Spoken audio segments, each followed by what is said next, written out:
recording things a little bit out of order. What you're about to see is the first start of the C4.4, since I got it anyway. Of course it ran before, I knew that, but this is will be the first time that I got it to start. And I wasn't intending on necessarily starting it the day that I was just planning on getting some of the fuel system stuff finished up and maybe some of the electrical. And my kids were in the shop with me. We were all just having a good afternoon in the shop. And so I didn't record this intro or anything beforehand, yeah, so basically got to where I knew I could go ahead and get it started and wanted to fire it up and see what would happen. So here you can see the first attempt. All right, do you think it's gonna start? Yeah. Yeah. Find out.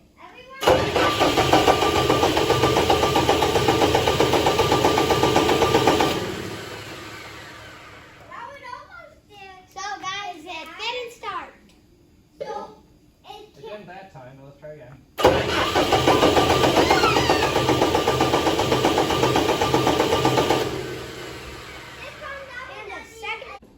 Yeah, that first attempt didn't work. So what happened was there's a number of discrete inputs that are going into the ECU, and one of those is the ignition switch input, and I didn't have any good documentation to tell me how these were necessarily supposed to go together. So I was cranking it. Eventually I did try spraying a little bit of ether in to see if maybe it would start off of that and keep running to see if it was maybe just a weak starting issue. It did not. So I got on one of the Caterpillar groups I'm on and asked if anybody had an idea about what could be going on. What I did was I connected the ignition switch input to a wire that's labeled as switch return. Turns out that wire was supposed to be connected to positive 12 volts. So I connected it to 12 volts, and now let's see what happens.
Gotta say, I was really satisfied with that.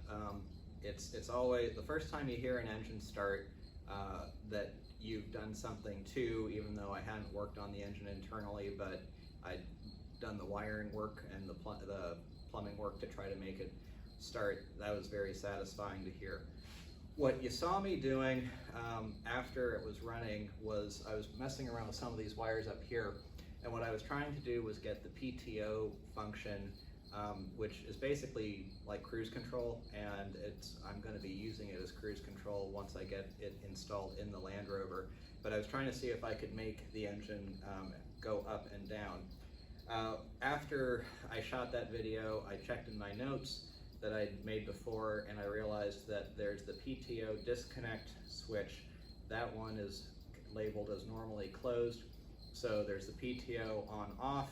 That needed to go to the switch return wire, and then also the PTO disconnect, that needed to go to the switch return wire.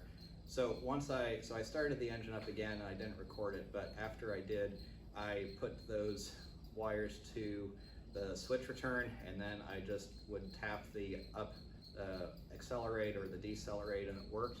I was actually really surprised at how responsive it was, especially for a PTO function. On my RV, which is behind the camera, that has a 3126 cat in it, it has that same function, and you use it for fast idle as well as for cruise control, but it's really pretty slow to accelerate and decelerate. In this, it was actually pretty responsive, and that's encouraging. Obviously, that's not how I'm going to be controlling it. Normally, I still have to work on adding a throttle and a bunch of other things. But if it was fairly responsive just under what's supposed to be a fairly slow PTO type increase and decrease of RPM, it'll probably be fairly responsive when I've got a throttle with it. So exciting. You can see down here I've also got a transmission. I'll make another video on that, talk about some just more general updates and where we go from here on the project. So thanks for watching.